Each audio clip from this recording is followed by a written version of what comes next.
और इसकी documentation checklist क्या है, क्या तरीकाकार होता है, ये सारा कुछ आज की वीडियो में हम मेंशन करें। अस्सलामुअलैकुम, गुड मॉर्निंग, नमस्ते, सत श्री अकाल। डॉक्यूमेंट्स की फ़ाइल कैसे प्रिपेयर करनी है, तो सबसे पहले आपको चाहिए अपॉइंटमेंट का ये पेपर। आपने ये 2 पेज होते हैं, दोनों प्रिंट कर लीजिएगा, क्योंकि इस दफ़ा मुझसे उन्होंने सेकंड पेज भी पूछा था जिस पे प्राइस वगैरह का ब्रेक डाउन होता, तो फिर मैंने मोबाइल में दिखा दिया था। तो एक प्रिंट आपने इसका ले लेना है, ठीक है जी। एक प्रिंट इसका हो गया। अब ये मैंने चेक लिस्ट जो है ये प्रिंट करके रखी हुई है अपने पास। इसमें पहला ऑप्शन ही आता है एप्लीकेशन फॉर्म का। तो एप्लीकेशन फॉर्म फिल हो गई, मैंने आपको दिखा दिया, बता दिया। और इसका लिंक भी मैं डिस्क्रिप्शन में दे दूंगा ताकि आप लोगों को परेशानी ना हो। नॉर्मली इसका क्या होता है कि आपने VFS में जाके वहाँ से ही आएंगे आप एप्लीकेशन पे, तो सीधा आपको उनकी साइट पे ले जाएगी, वहाँ पे जाके आपने इसको फिल कर लेना। ये एप्लीकेशन रेडी हो गई। इससे पहले आपके पास ये अपॉइंटमेंट का पेपर है। 15 मिनट आप पहले जा सकते हैं, लेट जाएंगे तो कोई पता नहीं, एंट्री दें या ना दें कंफर्म नहीं है। मैं 1-2 बार 15-20 मिनट आधा घंटा लेट हुआ, लेकिन मुझे लकीली एंट्री मिल जाती रही है। नॉर्मली वो नहीं देते हैं। और इसका जो पिकअप अगर आप वहाँ से जाके करते हैं तो वो 4 से 5 बजे के दरमियान में होता है। 4 से 5 के बीच में लेने के लिए गया था, क्योंकि मैं खुद जाके कलेक्ट करता हूँ। इससे जल्दी से पासपोर्ट आता है, पता चलता है वीज़ा मिला है कि नहीं मिला है। दूसरा है जी ट्रैवल डॉक्यूमेंट्स। ये मैं चेक लिस्ट, देखें ये नेदरलैंड की ही चेक लिस्ट मैंने प्रिंट की है, कोई खुद से कोई बात नहीं। मैं चाह रहा हूँ कि ऑन द रिकॉर्ड जो चीज़ें हैं वो आपको बताऊँ। तो पहली आ गई जी ट्रैवल डॉक्यूमेंट्स, पासपोर्ट और अदर ट्रैवल डॉक्यूमेंट्स। चलें जी, हम तो पासपोर्ट पे ट्रैवल करते हैं। आपके पास ओरिजिनल पासपोर्ट होना चाहिए। एक चीज़ होगी जिसकी वैलिडिटी 6 महीने कम से कम होनी चाहिए वीज़ा अप्लाई करने से लेके वीज़ा मिलने तक और ट्रैवल करने तक, उससे ऊपर ही होनी चाहिए। अच्छा, वीज़ा अगर आप GCC में रह रहे हैं तो आपका वीज़ा जो है वो भी 6 महीने तक वैलिड होना चाहिए कम से कम। ज़्यादा होना चाहिए, लेकिन अगर इन वर्स कंडीशन तो 6 महीने भी चलेगा। एक और चीज़ बता दूं, अगर आपका पासपोर्ट और वीज़ा 6 महीने के करीब करीब हैं तो मेरी रिकमेंडेशन ये है कि उनको पहले रिन्यू करें फिर अप्लाई करें, क्योंकि इससे ये होता है कि वीज़ा ऑफिसर के माइंड में ये भी बात जा सकती है कि भाई आए शायद ये जाके वापस नहीं आएगा। तो ये एक एडवाइस है, अगर आप चाहो तो इस पर अमल कर लो। अपने सारे डॉक्यूमेंट्स की कलर कॉपी अच्छी कंडीशन में करनी है। एक पासपोर्ट की कॉपी, वीज़ा ID की कॉपी। वीज़ा जो है आप UAE ऐप से ICA की साइट पे जाके वहाँ से निकाल सकते हैं, प्रिंट कर सकते हैं। और ID भी जो है वहाँ से भी, उसको कहते हैं डिजिटल कॉपी। अगर आपके पासपोर्ट पे वीज़ा स्टैंप नहीं है तो आप वहाँ से निकाल सकते हैं और निकाल के वो साथ लगा सकते हैं। पासपोर्ट, वीज़ा ID कॉपी और ओरिजिनल पासपोर्ट और एक फ़ोटो। कोशिश करें, मैं रेकमेंड करूंगा कि वहाँ VFS से जाके वहीं से फ़ोटो खिंचवा लिया कीजिए, क्योंकि बाज़ वक़्त फ़ोटो की वजह से भी वीज़ा रिजेक्ट हो जाता है। तो वो फ़ोटो आ तो वापस ही जाती है। आप अगर नेक्स्ट किसी कंट्री में अप्लाई करना चाहते हैं तो वहाँ भी काम आ जाती है, लेकिन आप वहाँ से खिंचवाएँ एक वाइट बैकग्राउंड वाली, लेकिन 6 महीने से पुरानी पिक्चर नहीं होनी चाहिए। यहाँ पे चेक लिस्ट के अंदर एक चीज़ मेंशन हुई है, एक copy of all the pages of your passport, कि आपके पासपोर्ट की पूरे पेजेस की कॉपीज़ होनी चाहिए। मेरे ख्याल में इसके बगैर भी काम चल सकता है, मैंने कभी नहीं दी। अब मेरा पासपोर्ट है 100 पेजेस वाला, तो भाई 100 पेजेस की कॉपीज़, आप समझ रहे हो मैं क्या कहना चाह रहा हूँ। इसके नीचे वो लिख रहा है कि योर पासपोर्ट और travel documents must be valid at least 3 months from the date on which you leave the Schengen area. जब आप वहाँ से छोड़ोगे, फॉर एग्ज़ाम्पल वीज़ा मिल रहा है आपको 1 मार्च को और आप ट्रैवल कर रहे हो 1 मार्च को, तो आप जब वापस वहाँ से 30 मार्च को आ रहे हो, फॉर एग्ज़ाम्पल 1 महीने का वीज़ा है, तो तब आपकी वैलिडिटी वीज़ा और पासपोर्ट की कम से कम 3 मंथ बाकी होनी चाहिए। ये यहाँ पे मेंशन है। Your passport must be 2 empty pages. अच्छा, ये चीज़ कभी किसी ने, मेरी एक वीडियो बनी हुई है 2 पेजेस 2 empty पेजेस। अच्छा, पासपोर्ट के ऊपर पेजेस के ऊपर मैंने एक अलग से वीडियो बनाई हुई है, वो थाईलैंड वाली सीरीज़ में, या वहाँ जाके देख लीजिएगा, उसमें मैंने डिटेल से समझाया हुआ है। आपका पासपोर्ट 10 साल से पुराना रिन्यू नहीं होना चाहिए, तो 2 empty पेजेस भी होने चाहिए आपके पासपोर्ट के ऊपर, कहीं पे भी चलेंगे, आमने सामने हो तो वो ज़्यादा बेहतर है। अच्छा, जो अंडर एज होते हैं या जो माइनर्स होते हैं उनके लिए ऑथराइजेशन लेटर होता है, वो भी आपके पास, ज़रूरत तो नहीं है मेंशन करने की, लेकिन इन केस यहाँ मेंशन है तो उस पर भी मैं बात कर लेता हूँ। तो वो भी आपके पास अलग से होना चाहिए। अगर आपके साथ कोई ट्रैवल कर रहा है तो उसकी जो ऑथराइज पर्सन होता है उसकी ऑथराइजेशन लेटर जो है वो भी आपने साथ लगाना है, अटेस्टेड वाला।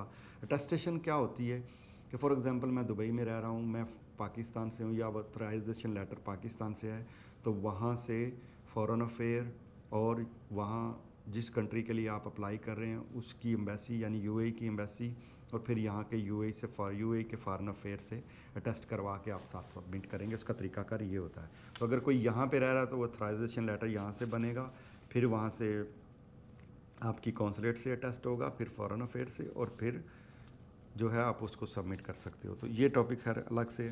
हाँ, पार्टनर वीज़ा देखें, कभी भी पार्टनर वीज़ा जिन लोगों के हैं उनका मैं आपको एक बता दूं, जो मेरा खुद का आइडिया है, मेरा खुद का नज़रिया है, मेरा खुद का एक्सपीरियंस है, वो बता रहा हूँ कि पार्टनर वीज़ा वालों की बैंक स्टेटमेंट जो है कम से कम 1 लाख से ऊपर होनी चाहिए। अगर आप कोई भी किसी भी कंट्री का, बड़ी कंट्री का वीज़ा अप्लाई करते हो, फॉर एग्ज़ाम्पल शेंजन जैसे है। और उसमें क्या एक एम्प्लॉई में और इसमें क्या फ़र्क होता है कि जो पार्टनर वीज़ा वाले हैं उनका पार्टनर वीज़ा लगता है और एनओसी लेटर लगता है, वही सेम डॉक्यूमेंट्स हैं, लेकिन एनओसी जो है वो खुद से बनाएंगे अपनी कंपनी के नाम का। तो वो एनओसी लगाएंगे ज़रूर, लेकिन वो खुद साइन स्टैम्प उसको कर सकते हैं। ठीक है, चलो जी ये मेरी कंपनी है, ये जो भी उसके अंदर नो ऑब्जेक्शन लेटर है कि मुझे कोई ऑब्जेक्शन नहीं है, ये ट्रैवल कर सकते हैं, जो भी आप उसमें मेंशन करेंगे, लेकिन एक फॉर्मेलिटी है आपके पास, वो ज़रूर होना चाहिए। और ट्रेड लाइसेंस की कॉपी भी आपको साथ लगानी पड़ेगी। एडिशनल डॉक्यूमेंट्स होते हैं। बैंक स्टेटमेंट अगर आपकी पर्सनल है और कंपनी की है तो दोनों लगाएं, ये प्लस पॉइंट है। लेकिन अगर पर्सनल नहीं है, कंपनी की है, आप सिंगल ओनर हैं, तो वो भी चल सकती है।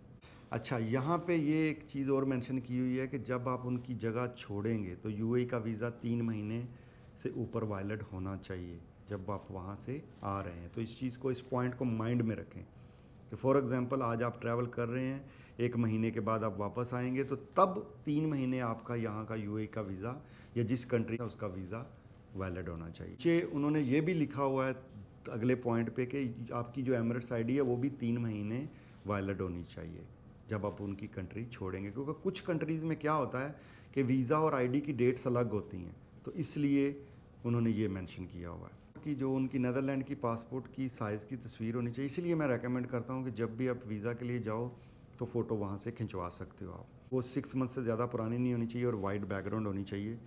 प्रूफ ऑफ ट्रैवल, अब यहाँ पे उन्होंने क्या लिखा हुआ है, ट्रैवल करने के लिए उन्होंने लिखा हुआ है कि भाई प्रूफ ऑफ ट्रैवल। ये मैं आपसे वो चीज़ें डिस्कस कर रहा हूँ जो अपने एक्सपीरियंस और इन्होंने मेंशन की हुई हैं, तो बड़े ध्यान से इन चीज़ों को समझिएगा कि आपके पास कन्फर्म टिकट होनी चाहिए। अच्छा, अब इसका तरीकाकार क्या है कन्फर्म टिकट होने का, कि भाई आप एमिरेट्स एयरलाइन पे जाओ, उनकी ऐप से आप टिकट बुक कर लो और फ्लैक्सी प्लस वाली यूज़ करो। फ्लैक्सी पहला होता है बेसिक, दूसरा होता है फ्लैक्सी, तीसरा होता है फ्लैक्सी प्लस। अब तीसरा पॉइंट जो है वो बुक करो फ्लैक्सी प्लस वाला। वो बुक करके मैं इस पर एक अलग से वीडियो बना दूंगा। तो कहने का मतलब ये है कि फ्लैक्सी प्लस जो है वो जब आप रिफ़ंड करोगे तो आपको वो पूरे पैसे वापस आ जाएंगे। ठीक है, उसमें चेंजेस और कैंसिल के, रिफ़ंड के पूरे पैसे वापस मिलते हैं।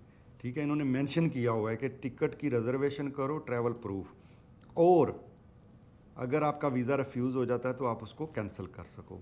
ये इन्होंने मेंशन, इट्स मीन कि टिकट जो है कंफर्म चाहिए। मैंने इस दफ़ा कंफर्म टिकट लगाई थी एमिरेट्स की। तो ये पॉइंट नोटेड है, इस पर थोड़ा गौर करिएगा कि फ़ेक टिकट मत लगाइएगा, शायद चेक हो जाए। तो आप इस तरह करके टिकट करके उसको बाद में रिफ़ंड भी कर सकते हो। यहाँ पे मेंशन किया हुआ है कि फंड का प्रूफ जो है, इन्होंने क्रेडिट कार्ड भी साथ मेंशन किया हुआ है, लेकिन मेरे ख्याल में क्रेडिट कार्ड को आप छोड़ दें। इसमें क्या चाहिए आपको, बैंक स्टेटमेंट जो है 6 मंथ, जिसमें 6 सैलरीज़, और आपका मिनिमम बैलेंस जो है 40 से ऊपर 30-40 के दरमियान में कम से कम होना चाहिए।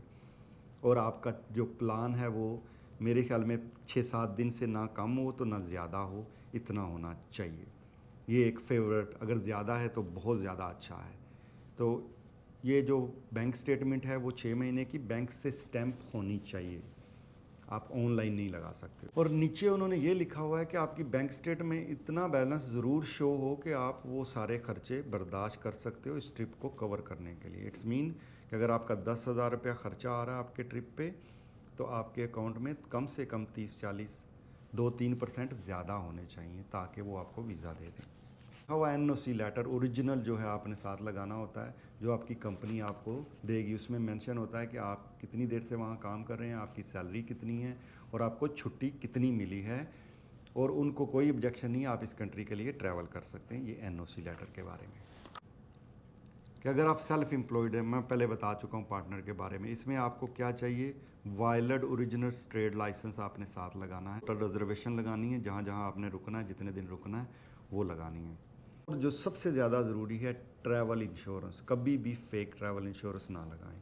बहुत सारी ऐसी कंपनीज हैं जो रिफ़ंड भी दे देती हैं, तो इन केस अगर आपका वीज़ा नहीं लगता तो आप रिफ़ंड भी कर लेते हो। अगर ना भी हो तो यार कितना नुकसान हो जाता है, थोड़ा सा तो नुकसान होता है, लेकिन ट्रैवल इंश्योरेंस के बगैर आप वीज़ा मत अप्लाई करो। ट्रैवल इंश्योरेंस के बारे में बात करते हैं कि भाई ट्रैवल इंश्योरेंस जो है आपकी ओरिजिनल होनी चाहिए, फेक नहीं होनी चाहिए, डमी नहीं होनी चाहिए। तो आपने ट्रैवल इंश्योरेंस जो है वो 30,000 यूरो कवर करती हो कम से कम। जैसे मैंने इंश्योरेंस की हुई है, मैंने तो एक पूरे साल की कर ली हुई है ताकि टेंशन ही ख़त्म हो।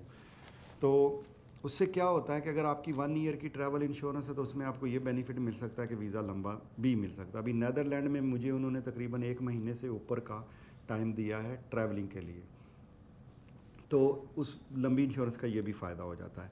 अच्छा, इसके साथ ये है कि जो ट्रैवल इंश्योरेंस है वो आपके अपने नाम पे होनी चाहिए, किसी और के नाम पे नहीं होनी चाहिए। तो इसके अंदर उन्होंने बाकायदा मेंशन किया हुआ है 30,000 की जो है आपकी इंश्योरेंस जो है वो कवर करनी चाहिए। Please be aware of the following, कि आपने जो नीचे लिखा हुआ है उसको आप गौर से पढ़ लें। कहा है कि आपके पास आपका ओरिजिनल पासपोर्ट और आपने खुद जाके सबमिट करना है वीज़ा एप्लीकेशन सेंटर यानी VFS के अंदर। दूसरे नंबर पे ये लिखा हुआ है कि अगर आपकी डॉक्यूमेंटेशन चेक लिस्ट के मुताबिक नहीं है तो आपका वीज़ा रिजेक्ट भी हो सकता है। तो केयरफुली डॉक्यूमेंटेशन का ख़ास ख्याल रखें। आपका वीज़ा रिजेक्ट हो जाता है या रिफ्यूज़ हो जाता है तो आपको वीज़ा फ़ीस वापस नहीं मिलेगी।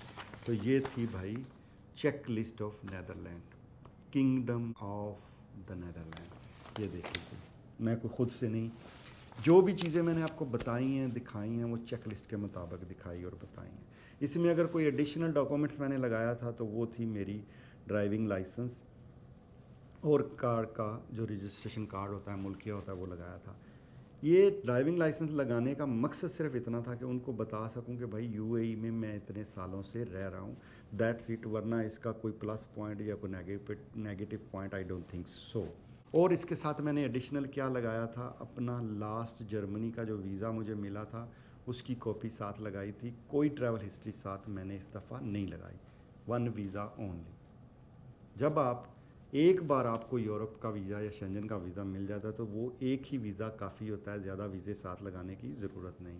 तो ये पूरा प्रोसीजर था। मैं आपको दिखाता हूँ कि मुझे ये इस तरह का एनवेलप होता है कि मैंने पहले ही खोल लिया हुआ है। इसके अंदर ये पेपर भी है जिसने मुझे एक बार जो है हैरान परेशान कर दिया था, जिस पे टर्म एंड कंडीशन उन्होंने मेन चीज़ें लिखी हुई हैं कि भाई वीज़ा मिलने के बाद आपने क्या करना है, डिले नहीं करना, आपका वीज़ा टाइप क्या है। तो ये है जी मेरा पासपोर्ट। ये फ़ोटो भी उन्होंने वापस भेज दी हुई है जो मैंने साथ दी थी। ये मेरा पहला जर्मनी का वीज़ा है और ये जो है मेरा साथ दूसरा वीज़ा है जो अभी नीदरलैंड का मिला है। तो देख सकते हो भाई, ये ना कहना एक ही बार बार दिखा रहा हूँ।